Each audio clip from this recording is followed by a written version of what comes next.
The topic of women pastors and female leadership in the Christian community has come back again, and it's once again Allie Beth Stuckey who has galvanized this conversation in our community. If you recall, 2 years ago, Allie Beth Stuckey herself galvanized the same discussion and division in the conservative Christian world, and here she is doing it again. This post by The Blaze with Allie Beth Stuckey reached 3.1 million views a few days ago, where Allie Beth is saying, "Men, we need you. We need your masculinity and your strength." This caused quite a bit of a conversation. Here, David Edgington writes, "She just can't help herself. She will find a way to preach to men. She's a feminist in conservative garb. Men counsel men, period. Men preach to men, period." This is, if you're not familiar with the Christian world, this is a topic of contention because Allie Beth Stuckey and many of the more conservative female leaders will say they believe that the Bible teaches that women cannot be pastors. Women cannot have authority over men, but it is okay for them to have authority over women. That's sort of the wiggle room, the loophole that they find for their platforms. And so that's why David here is pushing back, saying she's preaching to men because then she's breaking her own loophole, right? She is no longer just teaching to women. I know for those outside the Christian world, this will seem rather meaningless and semantic, but inside of the Christian world, this is an important point because you're trying to hold Allie Beth to her own standard, right? She herself would say that she cannot be a pastor and she cannot preach to men. So they're pointing out to this video is preaching to men. She's speaking directly to men. Men, we need you. That's the point being made here. Allie Beth says, "Me at a campus event. Men, you are necessary. We need your strength. We need you to be strong leaders and solid pastors. You are better than porn. Unhinged critics. This is feminism." So she's pushing back. She's saying, "You guys are crazy. I'm saying good things about the men. I'm saying we need your strength and we need you to be solid pastors and leaders. And you guys are saying this is feminism." That's her pushback. Now to get to this great post by Pat Stedman.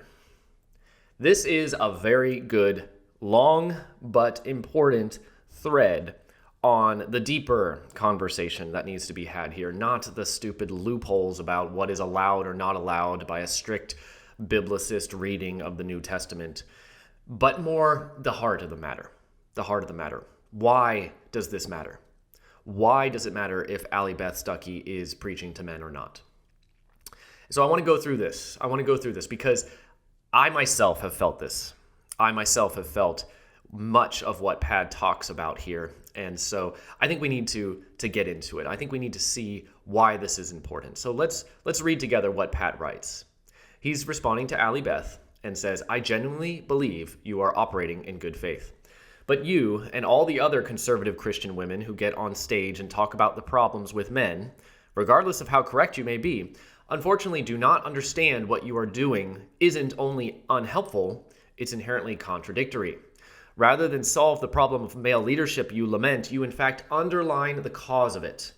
Men become leaders for one reason, because a man, either from his own will or from fate thrusting it upon him, realizes that he must become a leader.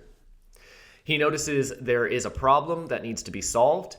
He either sees incompetence or a vacuum and decides he must step forward to either correct or fill it. A man does not become a leader when he is nagged into it by a woman. A man does not become a leader when the legitimacy of his actions is measured by how much they align to a woman's interests. He does not have authority in such a scenario because his authority is constantly questioned. He has the responsibility of acting and bears the consequences of these actions, but he lacks agency to determine which actions to take. He might be out in front, but he is not a leader. He is a sock puppet. Really, he is a slave." This is such a good point. I'm going to stop right here for a second and underline it. Authority is required for leadership. If you have responsibility without authority, you are a slave. And this is what feminism wants for men. Well, maybe not full-on feminism, but this is what conservative feminism wants for men in the church, men in the conservative movement. They want the men to have the responsibility of leadership, but not the authority of leadership. And if you have responsibility without authority, you are a slave. You are a slave. Because in truth, you must have the agency. Agency is the word that Pat uses here. You must have the agency to decide what to do in order to be held accountable for your decisions. If you do not have agency, it is not just to hold you responsible for those decisions. But that's really what women want. As Pat continues here, this is what most women want, or at least it's what they have been taught is normal and correct. Liberal feminist women do not want men to have any authority, and so this undermining is natural and congruent to them, right? So maybe the liberals really don't care at all. They don't want men at all. They just want to get rid of men completely. So for them, this isn't a big deal. Yet most conservative women in practice operate in the same way, even though they do not align ideologically with feminism. They do want men to lead. They just want them to lead the way that they want them to. As in, the conservative women say they want men to lead, but they want to tell the men how to lead, which means the women are leading. I'm making this super simple to make the point here. If you can boss your boss, then you're the boss, right? If you get to boss the guy in charge of you, then you're in charge of the guy in charge of you. No matter what it says on paper, no matter his title, no matter what you say with your mouth. As these conservative Christians will often say, we need strong leaders. We need strong men to stand up. If you get to tell them what to do, then you're in charge. That's just how it works. Sorry. Women want to have this both ways. They want to have their cake and eat it too. They want to act like the men are in charge, but then they secretly are in charge. These women think this is okay and that there is no reason they shouldn't tell men what and how to fix things because this will help men to lead better. But it does not.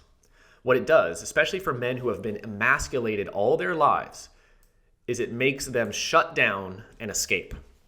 They realize they don't have authority, so naturally they shirk responsibility. And why wouldn't you, right?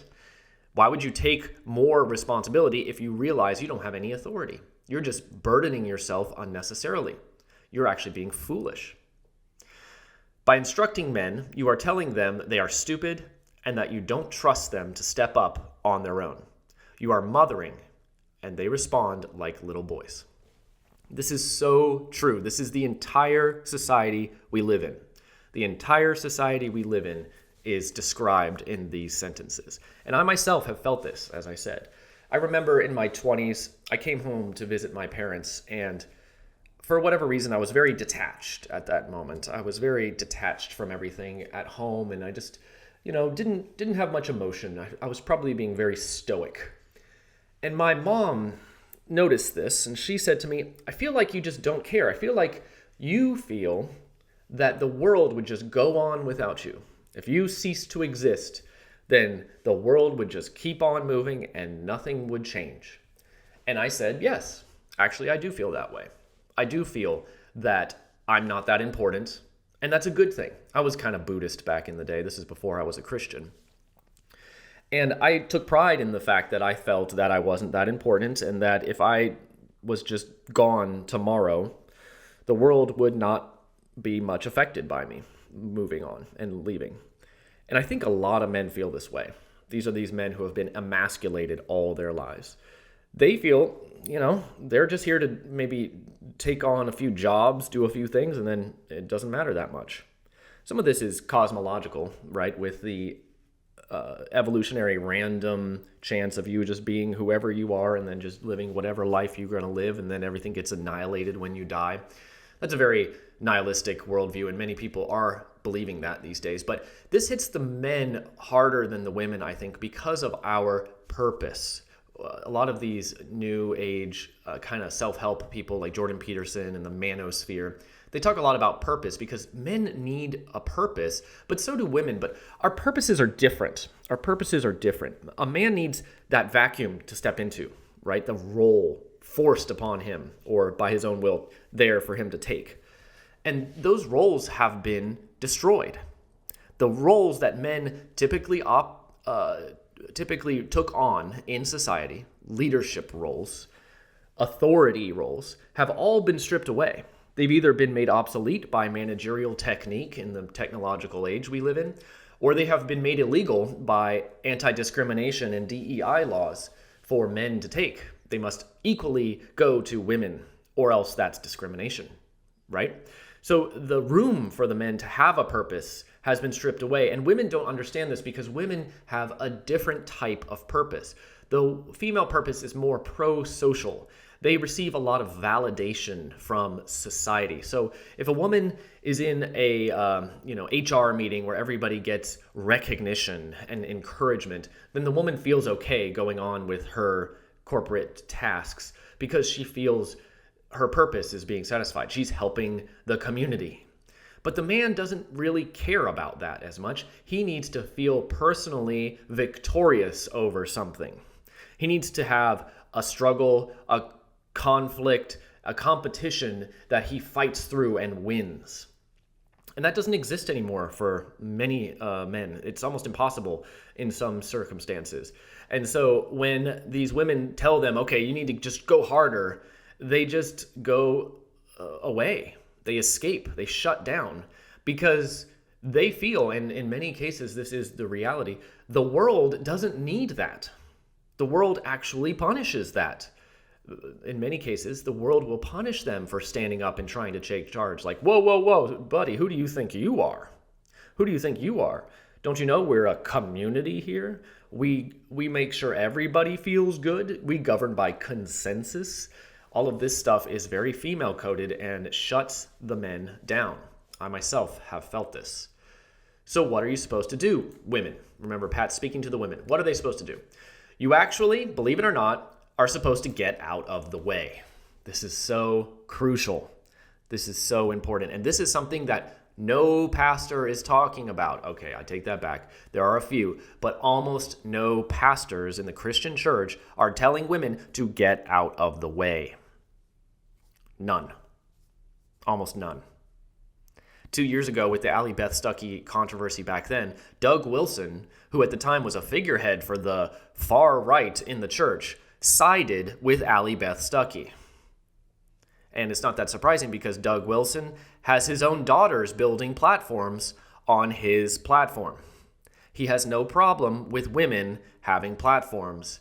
And that is the antithesis of telling women to get out of the way. I know this sounds harsh, but putting it harshly is helpful.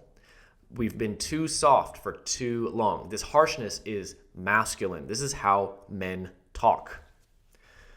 Why should women get out of the way, though? Here's what Pat says. You are supposed to create the vacuum to say, men, we have these problems. Can you fix them?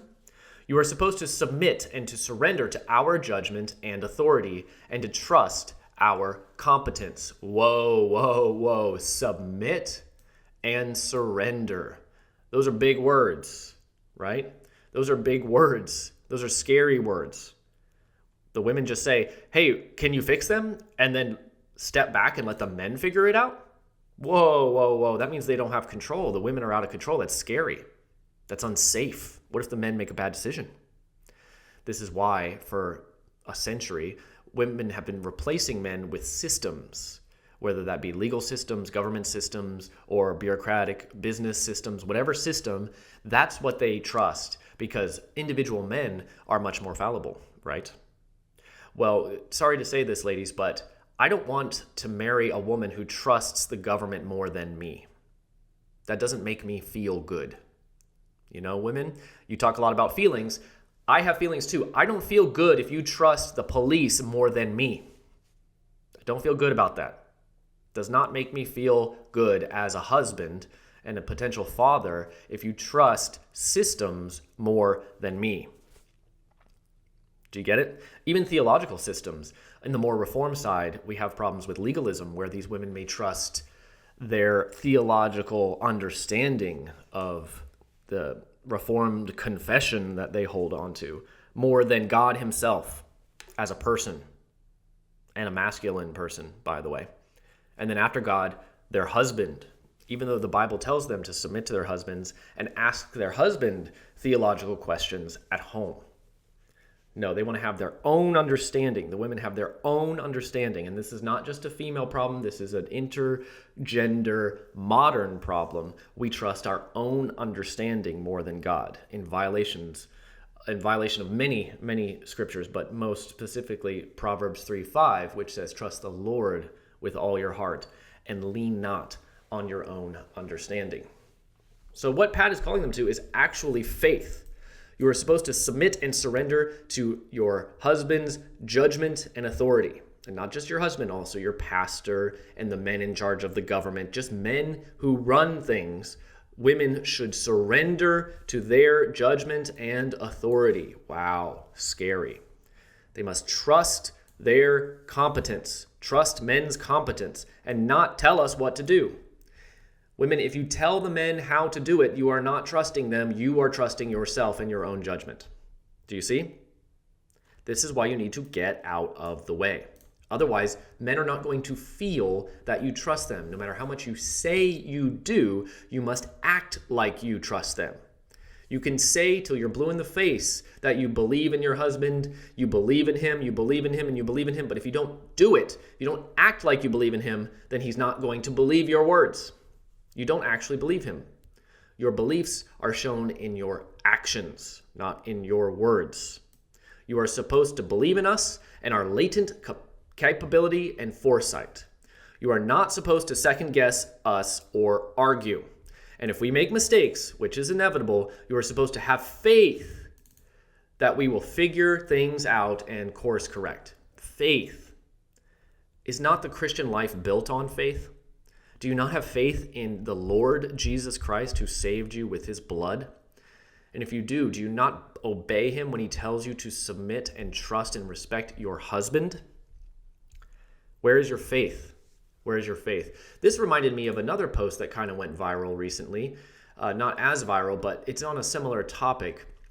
It's this trad wife picture, right? Imagine how much propaganda it took to convince women that this is oppressive, this trad wife life, right? Cooking, have a baby, loving husband, right? This is not oppressive. Why we believe this is oppressive? Interesting thought here from Echo. She says, women don't think this is oppressive. They think it's fake. I talk to women all the time who wish that being a stay-at-home mother was something they could do. But women have no choice but to remain independent until a man proves to her that he is dependable. How is he going to do that? How is he going to prove to her that he is dependable, right? What's he got to do? What's the action here? What's the call to action that she's talking about so that all the men reading her post can figure out how to prove to a woman that he is dependable? Well, she says, when men aren't dependable, they indirectly tell women that the risk of being a stay-at-home mother is too high and not worth betting on. If women don't believe that a man is going to take care of her and their children, actively participate in their marriage, stand by her, and lift her up instead of expecting her to do all the lifting, then she has no choice but to avoid the whole thing entirely. The risk isn't worth it. Look what word that she used here. Believe. If women don't believe that a man is going to take care of her, that's the same thing Pat said here, right? He said you're supposed to have faith in your men. Well, Pat and Echo couldn't be more far apart. Echo is saying this is the men's fault, but they both are getting to the same point. If women don't believe in their man, it's not going to work. But how are they going to do that? Well, Echo says the men have to do this. If men want this, they need to create this environment. Women will take the most secure route.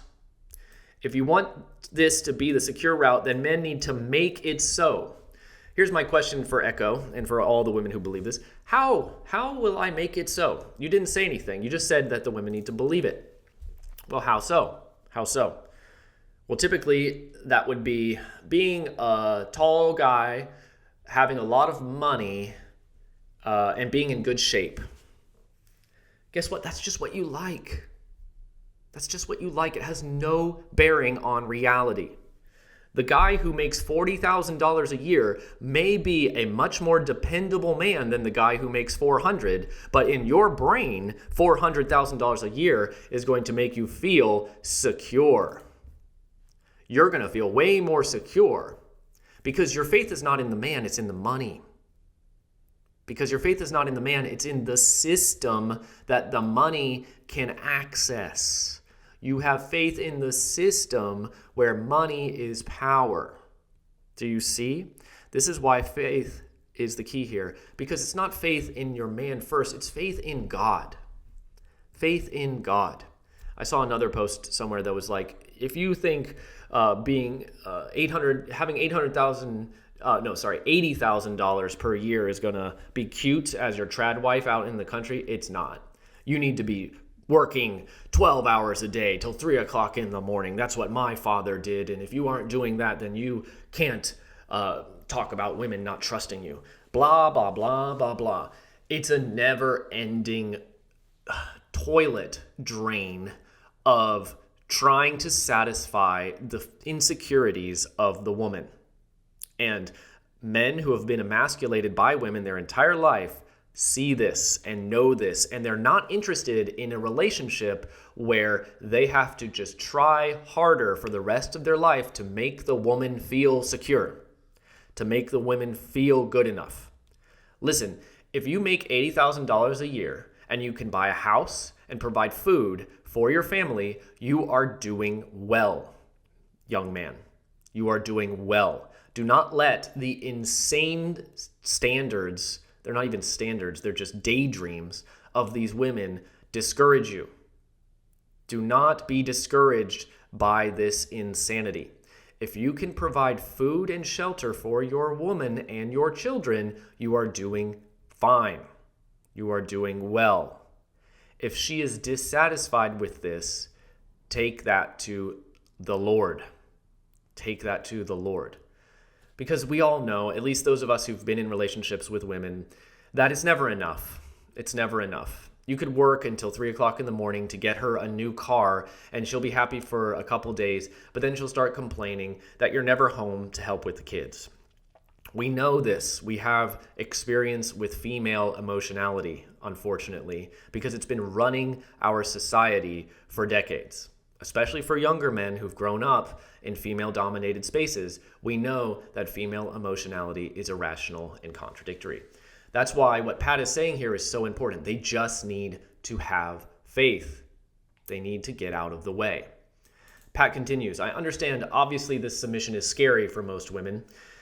It is the fairer sex's big stumbling block. You see it in the discourse on here all the time. The defensive and angry demeanors of women hardened towards life and love. It's unsurprising, of course. Many women have been disappointed and betrayed by men who have fallen short of their hopes and expectations. Yet while a woman should be judicious in her selection of a man, if she is ever to feel cherished and to retain her femininity, she must ultimately give herself up to him. This requires deep trust, and it's why women choose men in their love lives. It's why when women choose men in their love lives, they should choose men with vitality and, most importantly, integrity. Yet, hard as it may be to surrender, if a woman is to remain in essence a woman, she must nevertheless find the courage to do it. I really like here what he's saying about how she would not be a woman anymore if she doesn't do this, right? He says above that she wants to retain her femininity. This is something that many women just don't want to do anymore. They just don't want to do. And this is a big problem that how much have you heard from the church? Almost nothing. But in our modern discourse, our post-feminism discourse, many women just want to be like men. They just want to be masculine, actually, if you get down to the things they're striving for, which is like financial independence and career success. These are masculine goals, and these are not things that women as women naturally want, right? This is not a feminine impulse. It's a masculine impulse. But actually, feminism is anti-female, right? If you really look at the core of what feminism is, it's anti-woman. It's anti-woman as woman. It's saying, woman, you're not good enough as a helper, as a mother, as a homekeeper. That's oppressive and that's wrong. So you need to try and get out and get into the workforce and compete like a man. So if you believe that femininity actually is all of those soft and tender and nourishing things, then you hate that and you're anti-female. So something that's really an important point here and is hurting a lot of men is that even in the church, because the church never talks about this, in fact, the church doesn't even mind women stepping out and being Allie Beth Stuckey and seeing career success, blah, blah, blah. There are many Christian women to this day who actually don't care about retaining their femininity, actually. They don't want to remain, in essence, a woman. They're fine letting that go. In fact, that's something they got rid of back in high school. When they first became a adolescent, when they first had an adult understanding of themselves and their sex and their gender, they rejected it. They said, no, I don't care. I don't want to be a woman, right?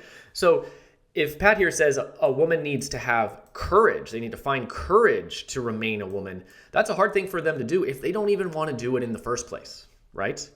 And the same is true for men. Men need to find courage to become a man, right? To become masculine, to be fearless and brave in conflict. But if they've given that up back in high school when the feminized school system would punish them for it, and they just said, okay, I'm going to shut down when I'm in public, and then I'm going to escape to video games and porn when I'm in private, it's very hard for them to find the courage to do something else if they don't even care about remaining a man, becoming a man. See, this is what Pat says. In the same way, a man is defective if he does not lead. A woman is defective if she does not submit. This is what men mean today when we say women aren't women anymore. Women like you, Allie, mean well, but you do not know how to let go of control. You do not know how to get out of the way. Frankly, you do not know when to shut up. The good news is that the response men are having towards you shows that men are actually becoming men again. It may still be in the early adolescent rebellious stage against the devouring mother that our society and yes, our church has become. It may at times seem immature and petulant, but it is nevertheless the sign of a masculine spirit stirring, a spirit which is at its core sovereign and resists being controlled. Because the first step of men becoming men again, ironically enough, is when they no longer care about listening to women. That is not because women aren't important to men. Women at their best inspire and support us. Indeed, our growth and strength comes from our need to care for you and please you. It grows from the extent of our responsibility, which masculine men invariably seek out as they gain more authority. But it does not come from listening to your lectures, which are not only disrespectful, but frankly have little value to us. Not because you are wrong about us, per se, but because when women do not take responsibility for their own behavior, their judgment of us is unearned and becomes irrelevant. This is not sexist, it's also how men treat other men. Masculine men only care about the opinions of men who are in the arena. If you enter the domain of men, be prepared to be treated like one. In the end, if society is fixed, it will come down to men finally stepping up on their own accord and doing what must be done. Women can help with this, but not in the way they have been doing it. They can only do so by creating the vacuum for men to step forward more easily. Indeed, the most productive thing conservative women can do with their platforms is to focus their attention on other women, calling out their own sex's vices and entitlement, and encouraging more humility. In other words, to focus on the problems women have today, which are equally manifold, rather than attempting to solve men's. Men will sort out their own. We already are. What men need are not your exhortations, but your actual faith. Amen, Pat. That's right. I'll read that again. What men need are not women's exhortations, but women's actual faith. And I mean faith in action. Your prayers for us are beautiful, but they come across as empty and self-centered without your surrender. Not every man will rise to the task when you give him this trust, but most will, far more than most women appreciate. And the performance and courage of men in the West will rise in proportion to the amount of trust their women put in them. The blueprint for manhood is still in us, even if we have forgotten how to follow it. Yet, what we require to remember it isn't your advice, it's your belief. This is the power of feminine energy that has been forgotten by women today, in their foolish and unfruitful quest to be inferior men. They have forgotten that they have the ability to get everything by doing nothing. They are not builders at their core, they are amplifiers. Men naturally create structure, but it's women who create the reason to make it in the first place. I hope that women rediscover this power in themselves. The West needs us as many muses to survive. Excuse me. The West needs as many muses to survive as it does warriors. Thank you, Pat. Great post. May God make it so. In Jesus' name, amen.